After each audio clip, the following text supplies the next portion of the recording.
എല്ലാവർക്കും നമസ്കാരം. ഇന്നത്തെ ശുഭചിന്ത: എപ്പോഴും വികാരങ്ങളെക്കാൾ വിവേകത്തിന് പ്രാധാന്യം നൽകുക. പുതിയ പുതിയ ആശയങ്ങൾ മനസ്സിൽ രൂപീകരിക്കുന്നതിന് മുൻപ് സസൂക്ഷ്മം അവയെ അപഗ്രഥിച്ച് പഠിക്കാൻ ശ്രമിക്കുക.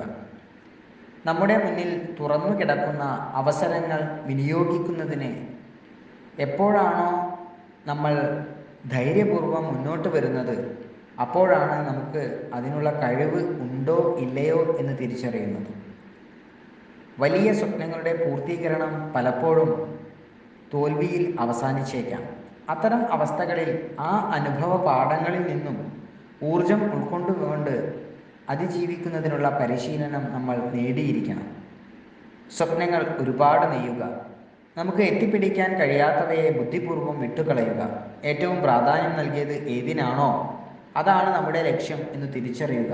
അത് നേടിയെടുക്കാനായി കഠിനമായി പ്രയത്നിക്കുക. എല്ലാവർക്കും നന്മകൾ ഉണ്ടാകട്ടെ. എല്ലാവർക്കും ജീവിത വിജയം ഉണ്ടാകട്ടെ. നന്ദി, നമസ്കാരം.